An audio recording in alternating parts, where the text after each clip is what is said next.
Dans la foi chrétienne, on a ce livre qui est comme nul autre. Ce livre, peut-être que la plupart d'entre vous êtes venus avec, ce livre qu'est la Bible. Ce livre est extraordinaire par son histoire et par son contenu. Et dans ce livre, ce qui distingue ce livre de tout autre, c'est que dans ce livre, Dieu a choisi de se révéler. C'est une des manières de laquelle il a choisi de se révéler, c'est par sa parole écrite. Cette parole écrite qui nous relate l'histoire de son peuple, l'histoire de ses interventions, qui nous relate comment Dieu il agit, comment Dieu il fait, comment Dieu il interagit avec son peuple, et on peut voir au travers de cela Dieu qui se révèle, Dieu qui se révèle à l'humanité, qui se révèle à son peuple, qui se révèle à ses serviteurs, qui se révèle aux hommes qui ont vécu aux époques où ces livres ont été écrits. Et tout au long de ces 66 livres, Dieu se révèle sous des quantités de noms. Je ne vais pas vous faire la liste ici, il y en a plusieurs dizaines, voire centaines, qui, chacun de ces noms révèle une facette de qui est Dieu. Une facette, un diamant, et autant de facettes sur ce diamant qui est resplendissant, vous voyez, si on peut prendre cette image-là. Mais au travers de chacune de ces facettes, c'est bien le même Dieu qui se révèle. Alors pourquoi Dieu se révèle-t-il ? Bien, tout simplement, c'est une lapalissade. Il se révèle afin que nous le connaissions. Il se révèle dans le but que nous puissions le connaître. Et connaître Dieu, c'est le titre de mon message ce matin. C'est ce dont je voudrais vous parler. Parce que nous avons ce privilège de disposer de la Bible, qui est la révélation écrite de Dieu.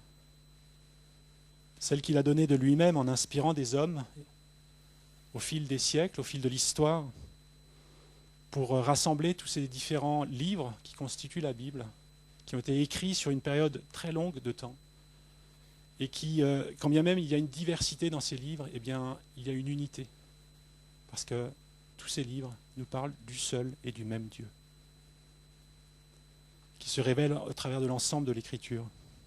Et connaître Dieu, pour nous chrétiens, c'est un élément central, vital, primordial, crucial, enfin tout ce que vous voudrez bien dans notre vie de foi. Je vais juste vous lire 3 versets pour illustrer le fait que c'était essentiel de connaître Dieu. Dans Jean 17, verset 3, c'est Jésus qui parle. Dans chacun de ces versets, c'est Jésus qui parle, et je ne vous en cite que quelques-uns ici, on aura l'occasion de parcourir d'autres versets, mais ces versets-là suffisent, à mon sens, pour souligner l'importance de connaître Dieu. Jean 17, verset 3. « Or, la vie éternelle, c'est qu'ils te connaissent. Toi, le seul vrai Dieu, et celui que tu as envoyé, Jésus-Christ. » Vous voyez, pour avoir la vie éternelle, c'est ça que ça veut dire, si je le reformule comme ça, il s'agit de connaître Dieu et celui qu'il a envoyé, Jésus-Christ. S'il n'y a pas cette connaissance de Dieu, eh bien, on se prive de la vie éternelle. Dans Jean 10, verset 4, c'est Jésus encore qui parle et qui parle de cette image du bon berger, celui qui donne sa vie pour ses brebis. Jean 10, verset 4, il dit « Lorsqu'il a fait sortir toutes ses propres brebis, donc le bon berger, il marche devant elles et les brebis le suivent parce que elles connaissent sa voix. » Vous voyez, elles connaissent sa voix. Ça implique que pour suivre Dieu, pour suivre Jésus, pour marcher à sa suite, eh bien, il est essentiel de connaître sa voix. Ce qui veut dire de le connaître aussi. Pour reconnaître sa voix au milieu de toutes les autres voix. Dans Jean 4, verset 22, Jésus qui parle à la Samaritaine au bord du puits et qui lui dit « Mais vous adorez ce que vous ne connaissez pas.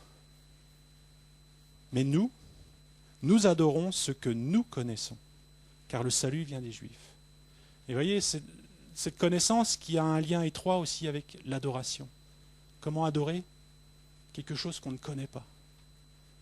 Cette adoration en esprit et en vérité que cherche le Seigneur, eh bien, elle passe par cette connaissance, vous voyez, de qui il est. Et on pourrait prolonger cette liste pendant longtemps, et peut-être que certains des versets qu'on va lire après la prolongeront et continueront de souligner l'importance de ce fait de connaître Dieu. Mais je pense que ça suffit ici pour simplement attirer votre attention sur l'importance qu'il y a à connaître Dieu. La question que j'aimerais poser à présent, et on va passer un peu de temps à y répondre, mais de quelle connaissance s'agit-il?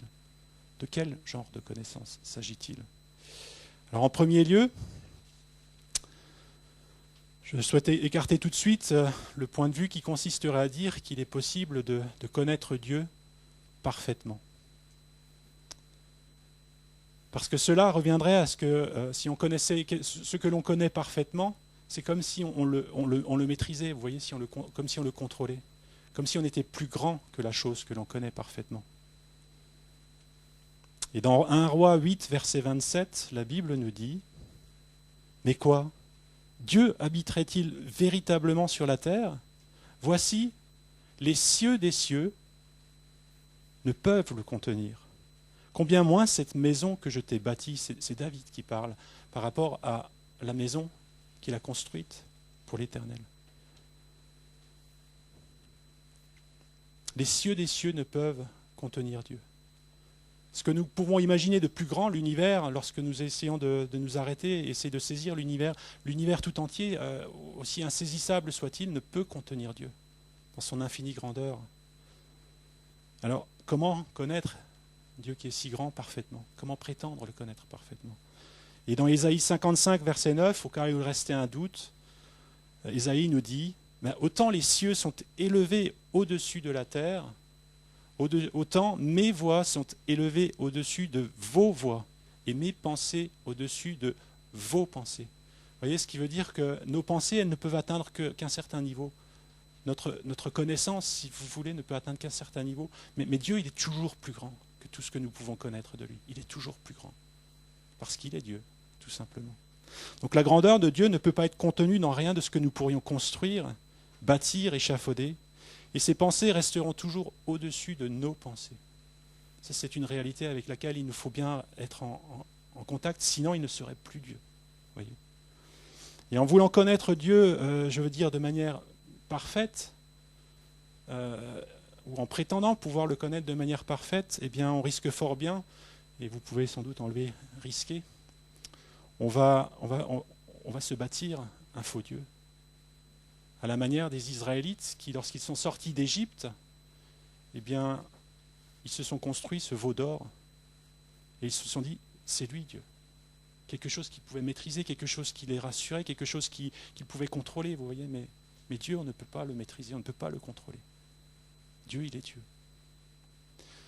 Et cela aussi implique qu'on ne devrait pas attendre ou s'attendre à pouvoir avoir une connaissance parfaite de Dieu avant de commencer à lui faire confiance.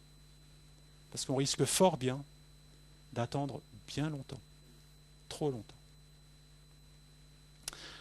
Alors voilà, ce point-là, on l'a écarté.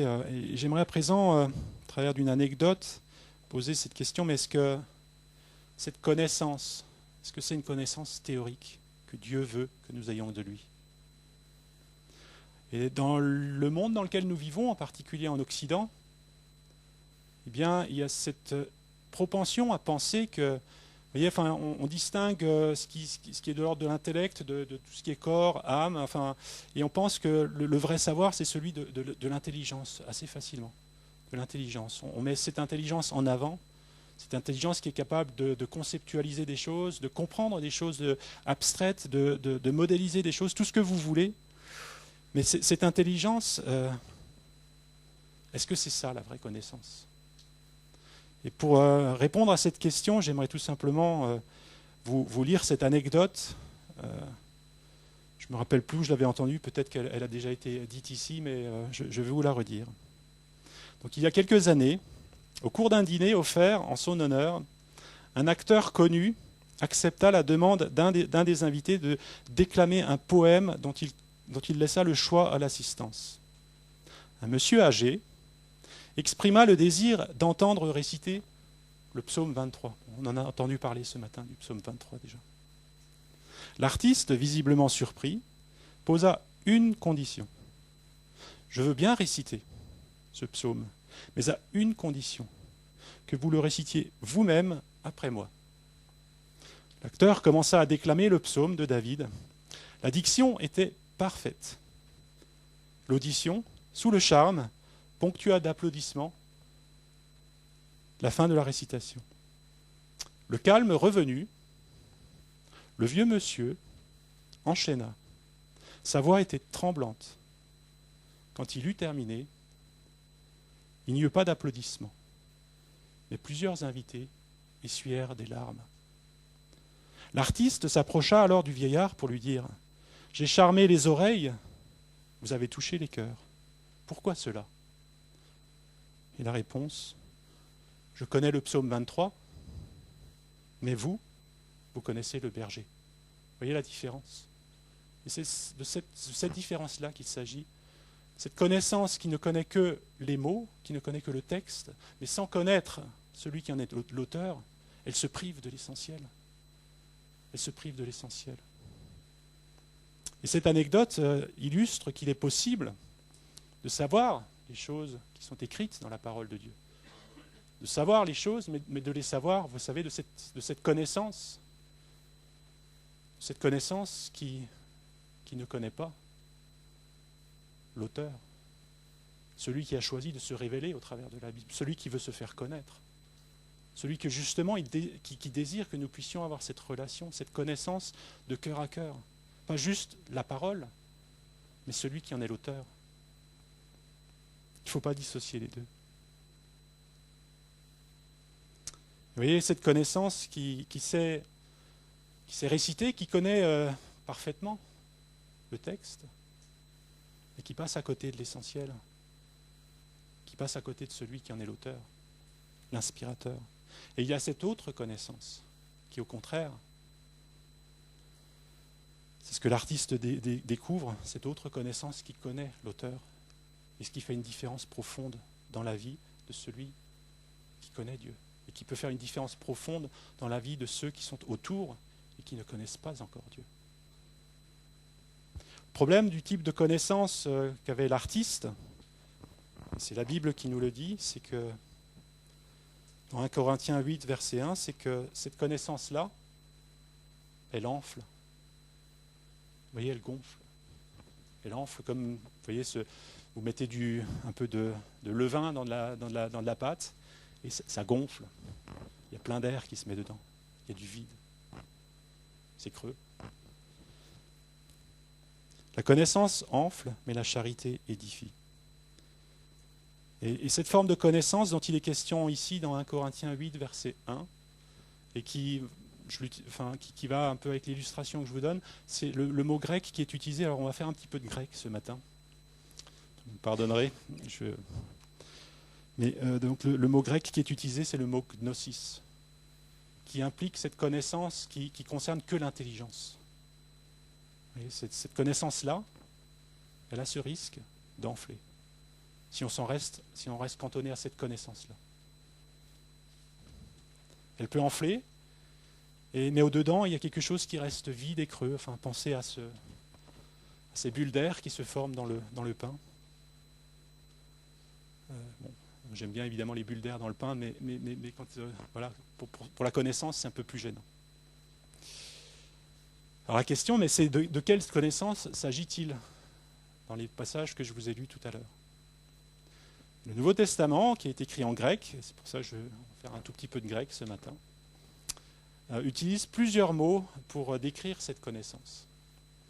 Et ce qu'on va faire, c'est que on va parcourir 3 de ces mots qui sont fréquemment utilisés dans le Nouveau Testament pour essayer de décrire qu'est-ce que ça implique, cette connaissance. Et pour ça, on va aussi parcourir plusieurs passages, donc on va un petit peu explorer.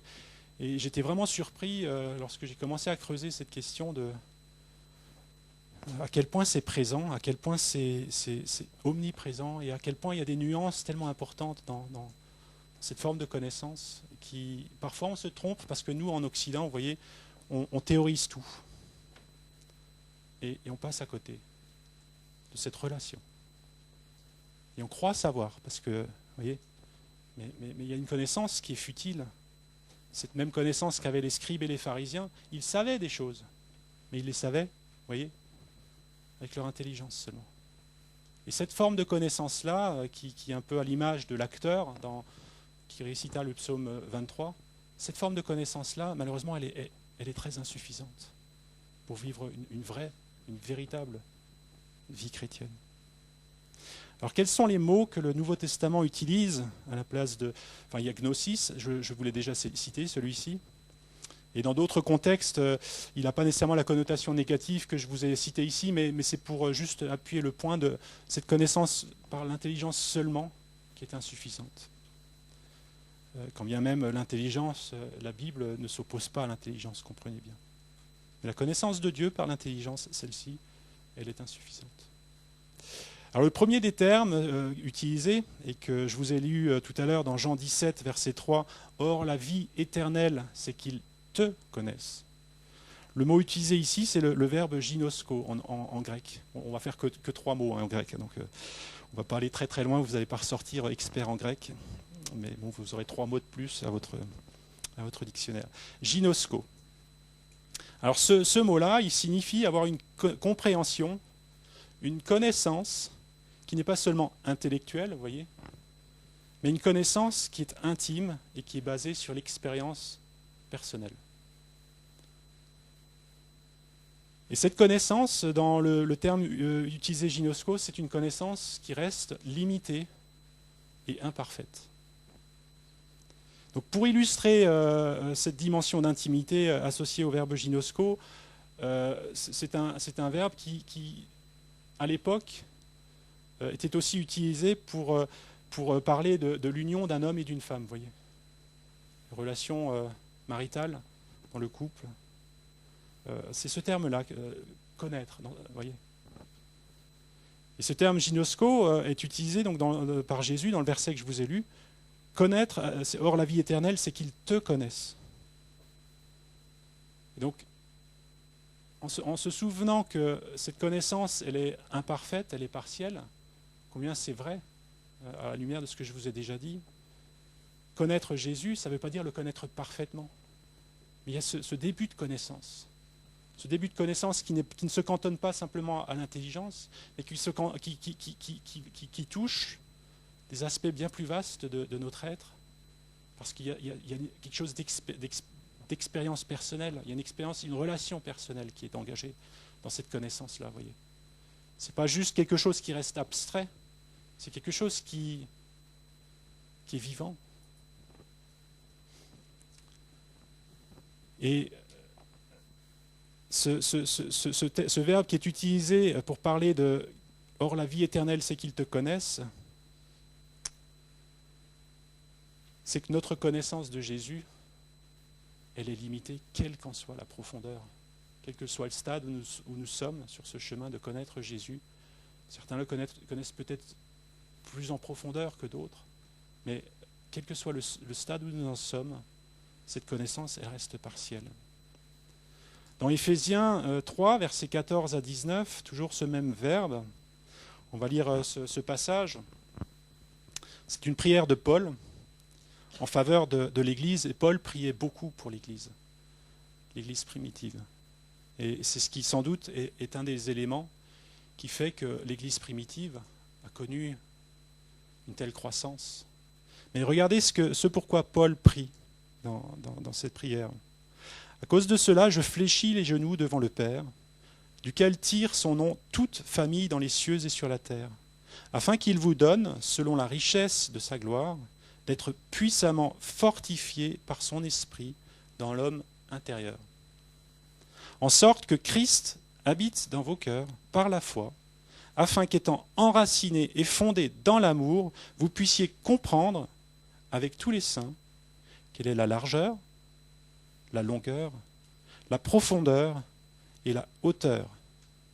Et connaître, on retrouve ce verbe, connaître l'amour de Christ qui surpasse toute connaissance, en sorte que vous soyez remplis jusqu'à la plénitude de Dieu.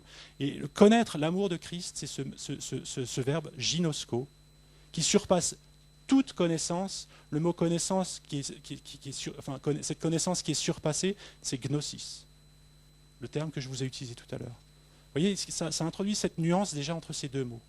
Connaissance intellectuelle qui est surpassée par cette connaissance vécue, ressentie, expérimentée de l'amour de Jésus-Christ.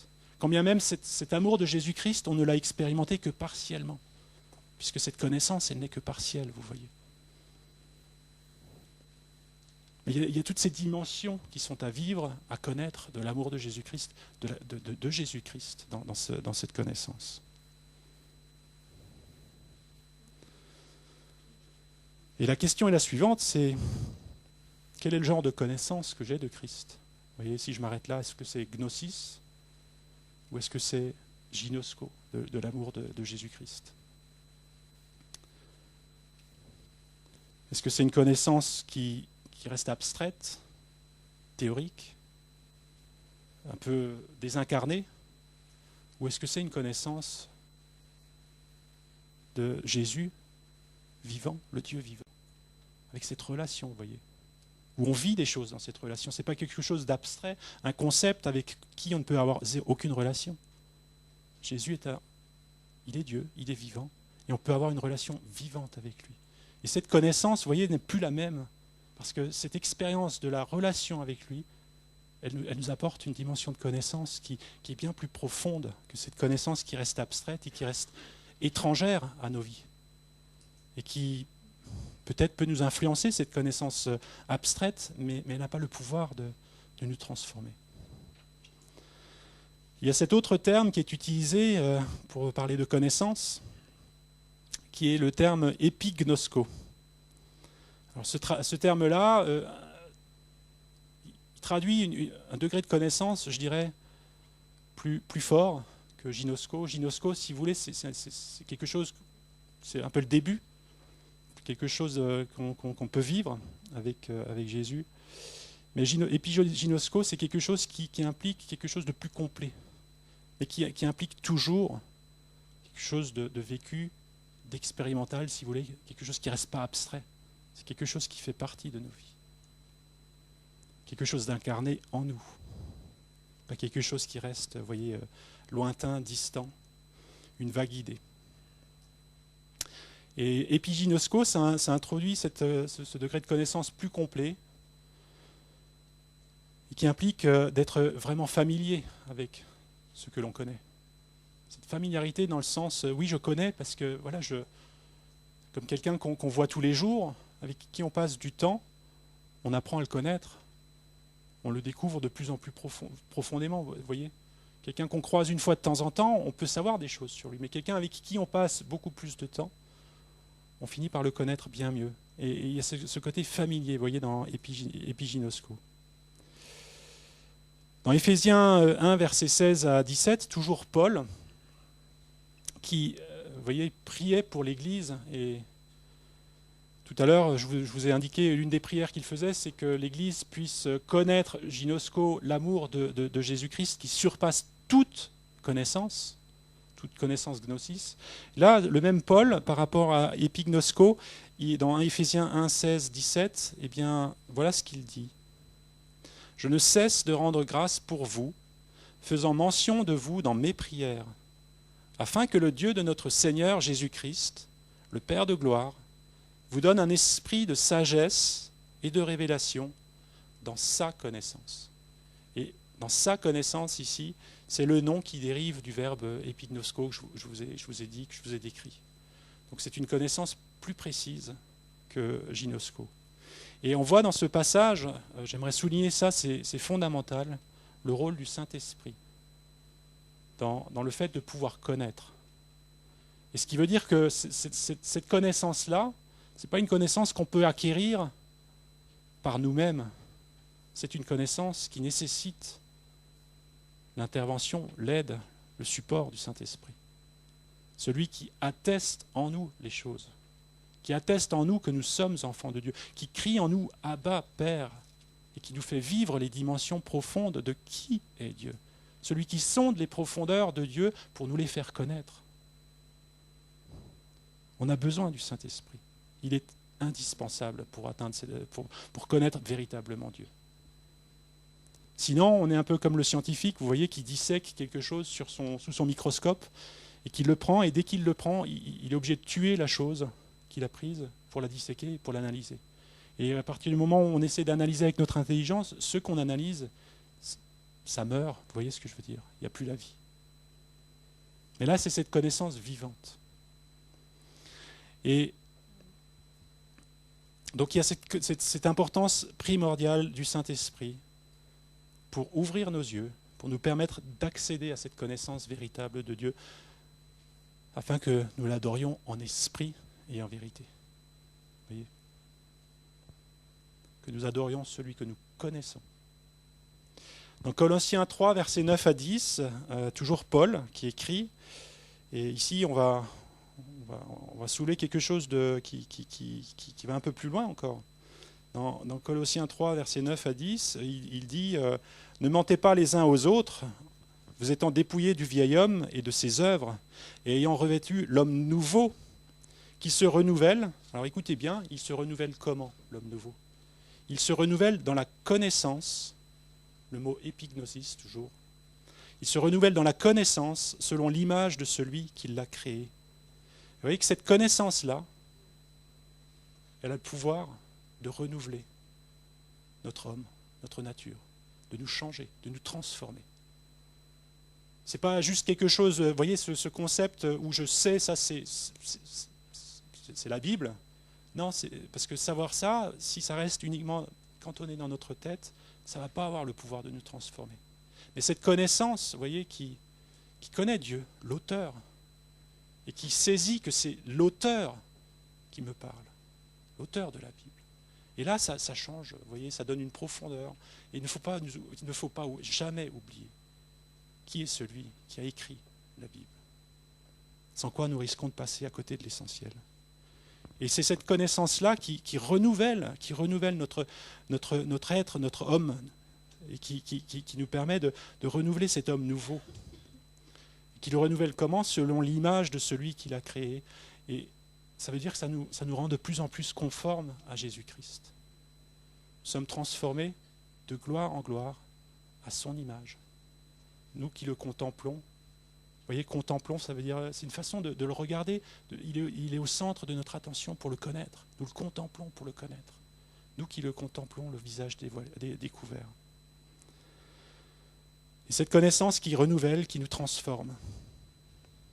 Ce n'est pas ce genre de connaissance qui nous laisse inchangés, où on accumule des informations, mais sans rien en faire, vous voyez. Ce terme épignosko, j'étais étonné en cherchant un petit peu. Moi, j'ai pas mal fouillé, ça m'a intrigué, j'étais curieux. Et je suis allé regarder dans une traduction de l'Ancien Testament, en grec, la Septante. Donc une traduction qui a été faite au temps, dans les siècles, dans le siècle qui précédait la venue de Jésus. Et ça a été fait par des Juifs qui ont traduit en grec. Et ils utilisent ce même terme, épignosko, dans les passages de l'Ancien Testament que je vais vous citer, pour traduire le mot connaissance qui est utilisé en hébreu. Dans Osée 4, verset 6, « Mon peuple est détruit parce qu'il lui manque la connaissance. Mon peuple périt faute de connaissance. » Vous voyez, c'est ce passage-là. Cette connaissance épignosko que les Juifs qui ont traduit la Septante ont utilisé pour le traduire en grec.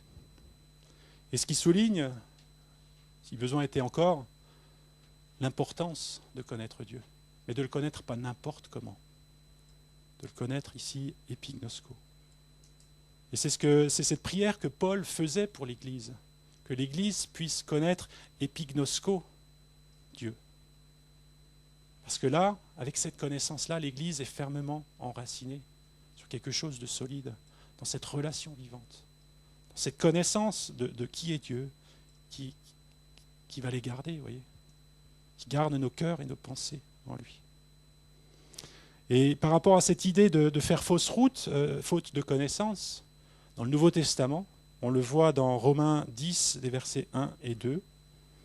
C'est Paul qui ici encore est trouvé en train de prier et qui prie en disant « Frères, le vœu de mon cœur et ma prière à Dieu pour eux, donc pour les Juifs, pour le peuple juif, le peuple dont il est originaire, c'est qu'ils soient sauvés. Car je leur rends ce témoignage qu'ils ont du zèle pour Dieu, mais sans connaissance. » Vous voyez, on peut faire fausse route. On peut avoir du zèle pour Dieu.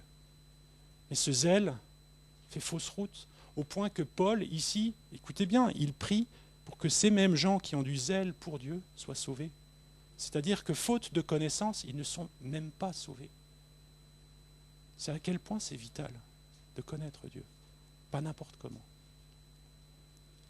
Dans Osée 6, verset 6, pour encore souligner cette importance de connaître Dieu, c'est encore le même verbe qui est utilisé ici, et c'est Dieu qui parle, qui dit « Car j'aime la piété et non les sacrifices, et la connaissance de Dieu plus que les holocaustes. » Une autre façon de faire fausse route, vous voyez, c'est de se dire « J'offre des holocaustes et je délaisse le fait de connaître Dieu. »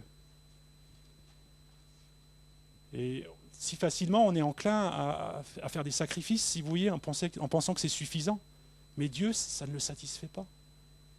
Ce qu'il cherche, c'est que nous le connaissions. C'est pour ça qu'il a pris la peine de se révéler, pour qu'on puisse le connaître. C'est ça qui tient à cœur à Dieu, c'est qu'on le connaisse. Pas juste qu'on lui offre des sacrifices, qu'on ait des lèvres qui confessent des choses, mais qu'à l'intérieur, vous voyez, ça ne corresponde à rien. Il faut qu'il y ait cette cohérence. Oui, j'offre les holocaustes parce que je connais Dieu. Il y a ce troisième mot dans le Nouveau Testament qui est utilisé pour transcrire connaître, qui est ce mot grec eido. Alors ce mot-là, on le trouve assez souvent, et dans le sens courant, il veut dire voir. Quelque chose que l'on voit, voyez. Mais par rapport au fait de connaître Dieu, il ne s'agit pas de voir au sens avec les yeux physiques, mais il s'agit de percevoir, vous voyez.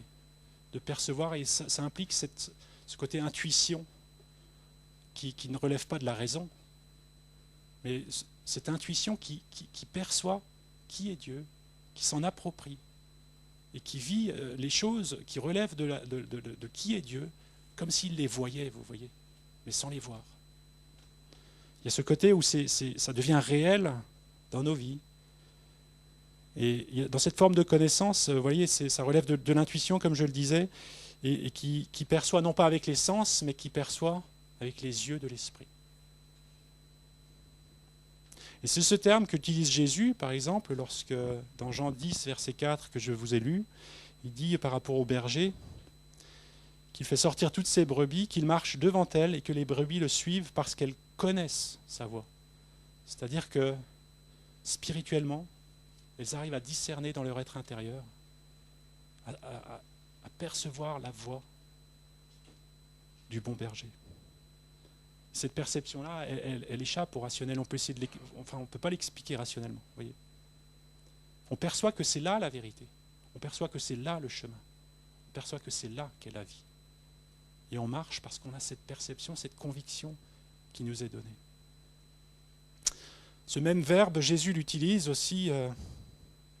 C'est intéressant de voir comment Jésus l'utilise. Dans Jean 8, 54, verset 55, où il dit, il répond aux pharisiens, qu'il accuse de se mettre en avant, de se glorifier lui-même. Et voilà la réponse qu'il leur fait. Si je me glorifie moi-même, ma gloire n'est rien. C'est mon Père qui me glorifie. Lui que vous dites être votre Dieu. Et vous ne le connaissez pas. Connaissez au sens ginosko. Ginosko, l'élément, si vous voulez, parmi les trois verbes que je vous ai cités, c'est l'élément le plus faible de la connaissance. Parce que vous ne le connaissez pas. Pour moi, je le connais. Et il utilise le mot eido. Et pour Jésus, rien d'étonnant, parce que Jésus, il vient du Père, il a vu le Père, il l'a vu réellement. Et il connaît le Père comme s'il le voyait. Vous voyez cette qualité de connaissance ici, dont il est question, cette qualité de connaissance de Jésus vis-à-vis du Père. Pour moi, je le connais. Et si je disais que je ne le connais pas, toujours le même verbe eido, je serais semblable à vous, un menteur. Mais je le connais et je garde sa parole. Et ici, Jésus qui met en contraste ces degrés de connaissance. Vous dites que vous le connaissez, mais vous ne le connaissez même pas un tout petit peu, même pas ginosco. Mais moi, je le connais, parce que c'est comme si je l'ai vu, vous voyez. Et Paul utilise ce même verbe encore ici pour souligner que c'est quelque chose de fort, cette connaissance-là. Dans 2 Timothée 1, verset 12, où il dit « Et c'est à cause de cela que je souffre ces choses, mais j'en ai point honte, car je sais, le mot eido, je sais en qui j'ai cru. » Vous voyez la connaissance qu'il a de Jésus, je sais en qui j'ai cru. Je connais celui en qui je place ma confiance. Combien c'est essentiel de savoir en qui nous plaçons notre confiance. Ce n'est pas de mettre notre confiance comme ça, n'importe quoi, n'importe comment, mais de savoir en qui, de connaître celui en qui nous plaçons notre confiance. Et Paul, il le savait. Et c'est pour ça qu'au cœur même de la souffrance, au cœur même des tempêtes, des difficultés innombrables qu'il a rencontrées dans sa vie, il a pu tenir bon. Il a pu dire « Car je sais en qui j'ai cru, et je suis persuadé qu'il a la puissance de garder mon dépôt jusqu'à ce jour-là, c'est-à-dire jusqu'au jour de son retour. » Et dans ce passage, on voit sur quoi est fondée la foi de Paul. Sa foi, elle est fondée sur celui qu'il connaissait. Elle n'est pas fondée simplement dans des mots, mais elle est fondée dans celui qu'il connaissait. Ce n'est pas un savoir diffus ni théorique, mais c'est un savoir qui s'ancre profondément dans l'être, en lui, au point que ce qu'il sait et lui ne font plus qu'un. Il n'y a pas de brèche, il n'y a pas de faille. Et qu'il y a cette intégrité qui veut dire cette unité entre ce qu'il croit et ce qu'il vit. Celui qu'il connaît, ce qu'il croit de lui, et ce qu'il vit en conséquence de ce qu'il connaît, de ce qu'il croit. Alors, je suis conscient qu'en parcourant ces passages, en tout cas c'est l'impression que j'en ai eue pour moi-même, j'ai l'impression de soulever juste un tout petit peu ce sujet si vaste, si précieux, de connaître Dieu. Et j'étais sidéré hier en parcourant un peu les textes, en préparant le message de la profondeur qui se trouve derrière. Alors sans avoir aucune prétention de faire un sujet, de l'avoir traité en son entité, j'espère par contre que vous aurez compris de quel genre de connaissance Dieu veut que nous ayons de lui. Non pas cette connaissance qui reste, si vous voulez, stérile, mais de cette connaissance qui est vécue et qui change nos vies, qui fait partie de nous, qui prend vie en nous. Et c'est pour ça que Dieu nous a donné la révélation, pour qu'avec le secours de son esprit, nous puissions le connaître. De cette manière-là, non pas de manière abstraite, mais avec cette connaissance qui nous change, qui nous transforme, qui fait partie de nous. Non pas de cette connaissance externe, qui est comme un élément rajouté, rapporté dans nos vies, mais de cette connaissance qui fait partie intégrante de nous. Parce qu'on, comme Paul, on sait en qui on a cru, on connaît celui en qui on a cru. Alors, dans la Bible, je vous l'ai dit au début, Dieu se révèle de bien des manières, au travers de bien des noms différents, qui chacun exprime une facette différente, est une révélation d'une facette différente de qui est Dieu. Alors je vais pas tous les parcourir ici avec vous, ce serait trop long, mais tout ce que j'aimerais que vous reteniez, c'est que la manière de laquelle Dieu s'est révélé au travers de ses noms, ce n'est pas pour que nous en ayons une connaissance simplement théorique. Les personnes à qui Dieu a révélé les noms, les circonstances dans lesquelles il a révélé son nom, ces personnes, elles ont fait une expérience profonde de ce que ce nom veut dire dans leur vie. De qui est celui qui leur a révélé ce nom. Et vous voyez, c'est cette expérience profonde qui va avec le nom de Dieu. Ce n'est pas juste, oui, je sais. Non, je sais parce que je peux vivre cette réalité, cette facette du nom de Dieu. Je peux la vivre parce que c'est ce Dieu-là que je veux connaître.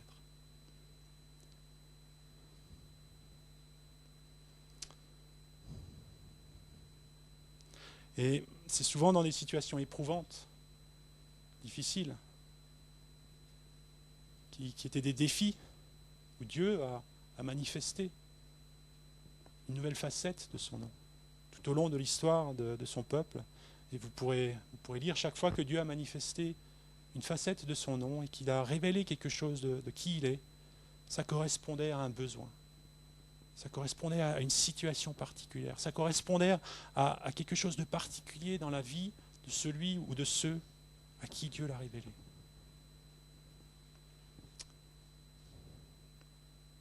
Et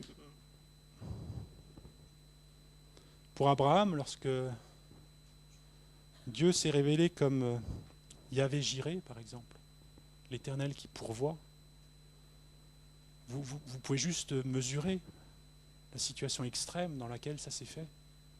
Abraham était sur le point de tuer son fils, de le sacrifier, parce qu'il avait besoin d'un sacrifice. Dieu, à cause de sa justice, de sa sainteté, il avait besoin qu'un sacrifice soit apporté. Et là, Dieu lui demande à Abraham de sacrifier son fils. Abraham était sur le point de s'exécuter. Le couteau est peut-être déjà, sa main était déjà en l'air. Et Dieu l'a arrêté à ce moment-là pour lui montrer, là, dans le buisson, il y a un bouc. Et c'est le bouc que tu vas offrir en sacrifice à la place de ton fils. Et Abraham a appelé ce lieu, a appelé Dieu Yahvé Jiré, l'Éternel qui pourvoit. Il a pu mesurer qu'il y avait ce besoin d'un sacrifice, que Dieu était celui qui allait pourvoir au sacrifice. Et pour nous, en Jésus, nous pouvons aussi mesurer que ce sacrifice a été pourvu. Yahvé Jiré, il est l'Éternel qui pourvoit. Sa sainteté, sa justice demandaient un sacrifice, comme dédommagement. Abraham est le seul qui a vécu cette... C'est assez incroyable ce que Abraham a vécu. Il a pu vivre ici, toucher du doigt, ce que Dieu le Père allait vivre des siècles plus tard, mais sans que rien n'arrête. Abraham, il a pu percevoir ici. Et lorsqu'il a dit « Yahvé Jiré », tu es Yahvé Jiré, tu es celui qui pourvoit, il y a une profondeur, quelque chose de profondément vécu dans sa vie, dans son cœur, qu'il a expérimenté. Mais vous voyez aussi la circonstance un peu dramatique dans laquelle il a vécu ces choses. Et souvent, Dieu se révèle dans des situations qui sont parfois, la chair tremble, elle est mise à rude épreuve, mais Dieu se révèle avec un nom qui correspond exactement. Et c'est une façon de le connaître. Cette connaissance qui n'est pas une connaissance, vous voyez, qui est restée simplement théorique dans la tête d'Abraham. Il a vécu ces choses profondément. Et je vous laisse le temps de la méditation, alors que vous lirez la Bible, dans les temps qui viennent, pour vous arrêter sur les noms de Dieu. Et vous dire, mais est-ce que je connais, dans le sens que je vous ai décrit ici, est-ce que je connais ce nom? Et bien sûr, il est inutile de vouloir essayer de tous les connaître, je veux dire, de la manière à laquelle je vous l'ai dit. Peut-être que certains vont rester au stade gnosis, mais peut-être qu'un jour, dans une circonstance particulière, ce gnosis, Dieu va vouloir le changer en épignosko, en eido. Parce que, vous voyez, ça correspondra à ce dont Dieu veut répondre, à la manière à laquelle Dieu veut répondre dans une situation particulière dans nos vies, pour que nous puissions le connaître. Job a fait ce parcours difficile. Si quelqu'un a souffert parmi les hommes, Job en fait certainement partie. Et il est dans l'ordre décroissant des personnes qui ont le plus souffert. Je ne sais pas le placer, mais il n'est probablement pas dans les derniers, c'est sûr. Et dans Job 42, versets 1 à 6, regardez ce que Job dit.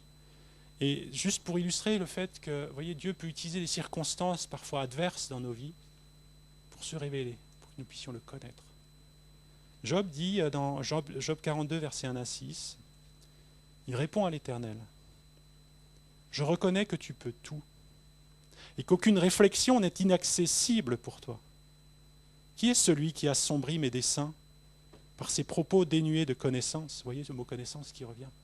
Propos dénués de connaissance. On peut assombrir les desseins de l'Éternel par des propos dénués de connaissance. Si on ne le connaît pas si on ne le connaît pas ou si on le connaît mal, on peut assombrir ses desseins. Oui, j'ai fait part, sans les comprendre, de merveilles qui me dépassent et que je ne connaissais pas. Vous voyez ? Écoute-moi, et moi je parlerai. Je t'interrogerai et tu m'instruiras. Mon oreille avait entendu parler de toi, mais maintenant mon œil te voit. C'est pourquoi je me condamne et je me repens sur la poussière de la cendre.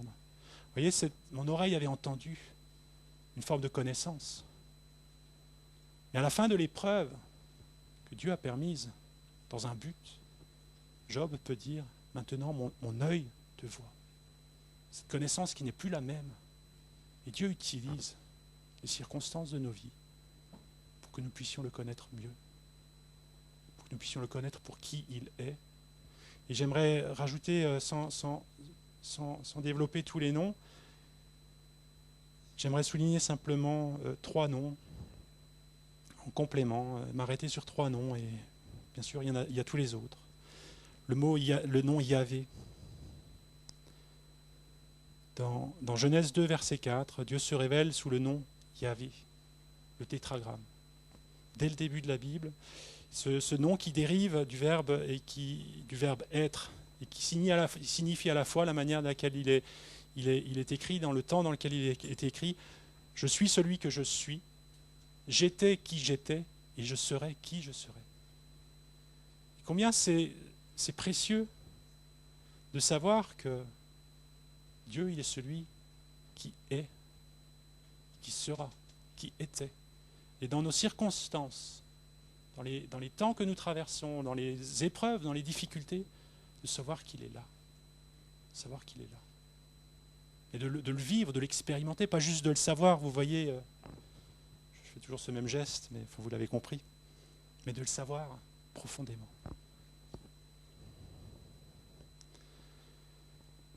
Quelle force connaître Dieu ainsi. Et ça veut dire aussi, je serai qui je serai quand tu auras besoin que je sois celui que je suis. Je vous laisse réfléchir là-dessus, mais ça veut dire, on peut s'attendre à tout. Il est tout ce dont on a besoin. À chaque instant, dans chaque moment, dans chaque épreuve, dans chaque difficulté. Je suis celui que je suis, je serai qui je serai. Que tu as besoin. Le mot El Shaddai, un autre nom de Dieu. Dans Genèse 17, verset 1, Dieu se révèle ainsi pour la première fois dans la Bible à Abraham. Il lui dit, mais je suis El Shaddai. Ce nom El Shaddai signifie Dieu tout-puissant. Tout-puissant, ça veut dire celui qui peut tout. Il n'y a rien qui lui est impossible. Et évidemment, c'est tellement important de le savoir. Ce Dieu qui fait des promesses, il est capable d'accomplir ses promesses, de tenir ses promesses. Et j'étais aussi intéressé de découvrir que, toujours dans une traduction de la Septante, donc les Juifs qui ont une bonne connaissance de la tradition, de la compréhension des écrits de l'Ancien Testament, qui ont traduit dans la Septante en grec, eh bien, El Shaddai, ils l'ont traduit, tu es le Dieu suffisant. Suffisant. Et ça veut dire qu'il y a quelque chose où on peut être rassasié, quelque chose où on peut être satisfait au plus profond de nous en connaissant Dieu de cette manière-là. Il est suffisant. On n'a pas besoin de chercher ailleurs. On n'a plus besoin de courir, de s'échiner à chercher ailleurs. En Dieu, il est suffisant. Il est le Tout-Puissant, il est suffisant. Et il est qui il sera, il est celui qu'il sera au moment où nous aurons besoin. Et il est suffisant. Vous voyez, de vivre avec ces réalités-là du nom de Dieu, cette révélation dans nos cœurs, quelle force, quelle paix. Et je ne résiste pas à vous raconter cette anecdote. Je ne me rappelle plus où je l'ai entendu, mais c'est l'histoire d'un alpiniste, vous voyez, il est dans le mauvais temps, il y a de la grisaille, il y a du brouillard. Et pour une raison, je ne sais pas l'histoire, et il dérape et il finit suspendu à un bout de rocher. les pieds dans le vide, et comme il y a du brouillard, il ne voit pas nulle part, vous voyez, enfin, il ne sait pas la quantité de vide qui se trouve sous ses pieds. Il est là, agrippé de toutes ses forces, avec ses doigts qui se crispent, qui commencent à être des crampes et tout ça. Et il est là suspendu. Et à un moment donné, il finit par lâcher. Et là, il découvre que tout petit peu en dessous de ses pieds, il y avait un roc. Et vous pouvez juste contraster la position de cet alpiniste qui était agrippé de toutes ses forces pour essayer de se sortir lui-même de la situation. Et cet instant d'après, lorsqu'il s'est posé sur le roc, cette paix, cette quiétude, cette délivrance. Et bien c'est ça aussi, le fait de connaître Dieu pour qui il est. Si on ne le connaît pas, on est agrippé, on essaie de toutes nos forces de faire des choses, mais il y a cette crispation qui est là. Si on le connaît, on est comme, vous voyez, sur le roc. Ce roc qui est inébranlable, ce rocher des siècles. Et ça me permet juste de traiter ce dernier nom qui me semble tellement important aussi. Non pas qu'il y en ait d'autres qui soient moins importants, mais voilà, je me sentais conduit à juste partager ces mots-là. C'est dans Psaume 68, verset 19, il est écrit, c'est David qui écrit ce verset. « Béni soit le Seigneur chaque jour. Quand on nous accable, Dieu est notre délivrance. » Dieu, notre délivrance, c'est El Yeshua. Vous reconnaissez tout de suite le mot Yeshua. Yeshua, c'est Dieu notre délivrance, Dieu notre salut. David, à bien des reprises, il a expérimenté des périls. Sa vie était en péril. Et à bien des reprises, il a expérimenté que Dieu est le rocher de sa délivrance. Il est le Dieu de sa délivrance. Il est El Yeshua. Et il a besoin de dire que Yeshua, c'est le nom de Jésus. Et que connaître Jésus comme celui qui nous délivre, celui qui nous sauve, c'est tellement précieux. C'est tellement précieux. Conclusion, je voudrais simplement vous laisser ces deux versets que Jésus a prononcés et qui sont tellement, je trouve tellement magnifiques dans ce contexte-là, dans le contexte de ce que je vous ai partagé. Jean 17, verset 6, c'est Jésus qui parle. « J'ai manifesté ton nom aux hommes que tu m'as donné au milieu du monde. » Il a manifesté le nom, c'est-à-dire toutes les facettes de Dieu. Jésus les a manifestées, toutes ces facettes de qui est Dieu, pour que nous puissions savoir qui est Dieu. Jésus les a manifestées. Lui qui est le reflet exact, la représentation même de Dieu.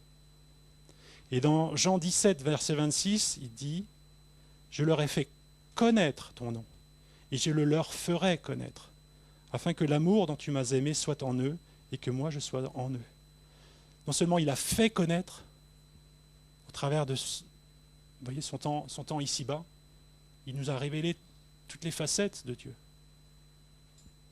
Il était Dieu, et il dit lui-même, si vous m'avez vu, vous avez vu le Père. Et maintenant vous le connaissez, parce que vous m'avez vu. C'est Jésus qui le dit. Donc il a fait ces choses, mais ça ne s'arrête pas là. Il dit en plus, il promet à ses disciples, et je le leur ferai connaître. Et nous sommes de ceux à qui Jésus le fait encore connaître. Il veut que nous le connaissions. C'est son but. Parce qu'il veut que nous passions l'éternité avec lui. Seigneur, on te remercie, Seigneur, pour tes desseins, Seigneur, qui sont tellement insondables. Merci pour ta grandeur, Seigneur. Merci parce que tu es ce Dieu qui se révèle, qui veut que nous le connaissions, Seigneur, profondément, Seigneur. Que nous connaissions qui tu es, Seigneur, véritablement, Seigneur. Merci, Seigneur, pour tout ce que tu as fait, Seigneur, pour que nous te connaissions, Seigneur. Et, Seigneur, nous te demandons, Seigneur, que ton Esprit Saint, Seigneur, vienne à notre secours, Seigneur, qu'il y ait cette soif, Seigneur, qui grandisse, Seigneur, en nous, de te connaître davantage, Seigneur. De te connaître davantage, de découvrir davantage qui tu es, Seigneur. Que nos vies soient enracinées, Seigneur, et que nous soyons comme Paul qui dit, mais je sais en qui j'ai cru. Je connais celui en qui j'ai cru. Et à cause de cela, je suis inébranlable, Seigneur. Que nous puissions être affermis, Seigneur, dans cette connaissance, Seigneur, de qui tu es, Seigneur, véritablement. Amen.